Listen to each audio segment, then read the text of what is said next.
Thanks very much for involving us. In fact, Rotherham Trades Council, thank you so much. You've supported and been part of the Orgreave Truth and Justice campaign since it's set up, getting into our 12th year now. 12 years of a campaign, 40 years of a strike, and I don't know about you, but I've just had enough. I've had enough of the lies that are getting repeated.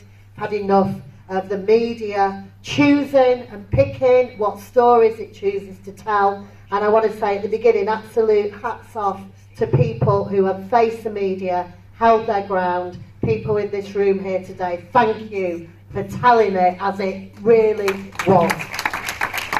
So, we know that we need some kind of inquiry into Orgreave. What I wanted to do in this session is not go on about why. You all know why it needs to happen, but to just touch on why the continuing upset and anger, not just in mining communities now, but with the expansion of our campaign to a national campaign with anybody who sees the injustice that is happening around them now and is willing and has listened to the injustice that's gone before. Just wanted to share with you some of the things that are important that you know we have tried to do and where we are with the campaign. And when I say an inquiry into Orgreave, we want some kind of inquiry. We're not hanging out and demanding a full public inquiry. To be quite honest, most of the time they're completely shit. If you look at Grenfell's public inquiry, that's not helping the victims, it's protecting the perpetrators.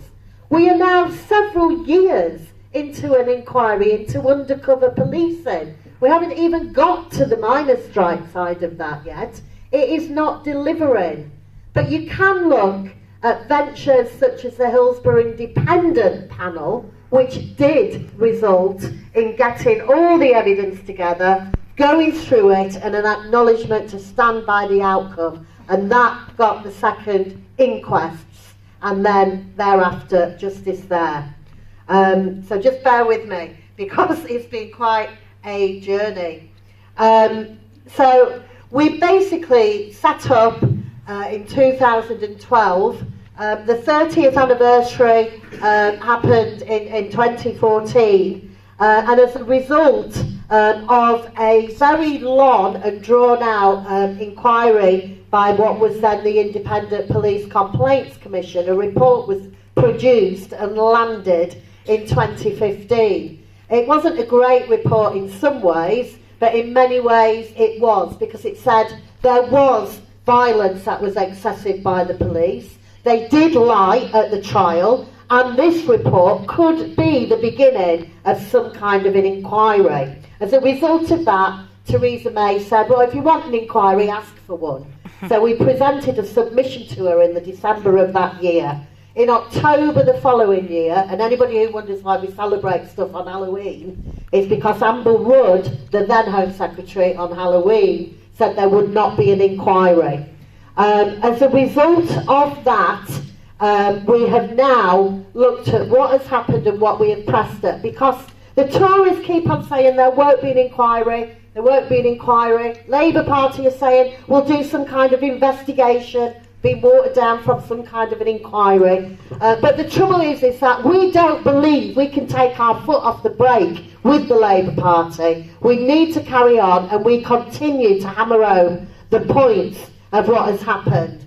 So since 2016 we have managed the release of some Home Office documents covering 84 and 85. We've found out some existence of documents that have been embargoed. They are relating directly to the police, the chief constables who put together the plan that resulted in Orgreave, embargoed till 2066, those papers. We have had an independent approach that was actually made by the Bishop of Sheffield. I don't know if you people know about this.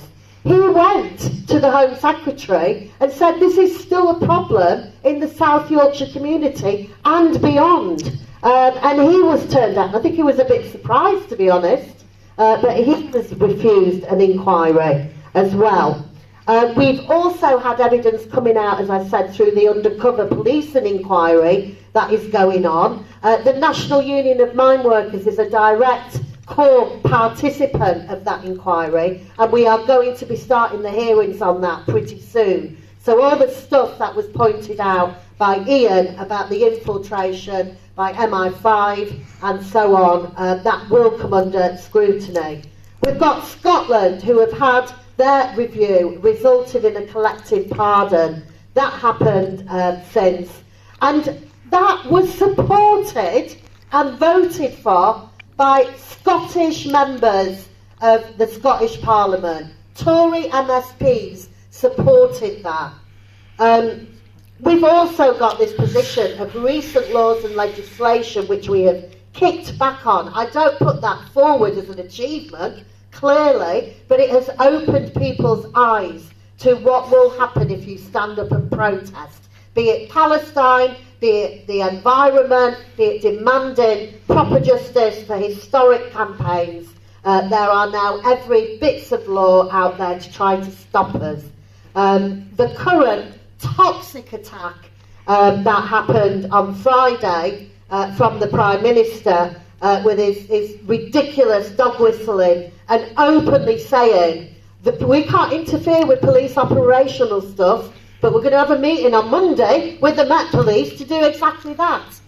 We are raising all these points all the way. A couple of other things.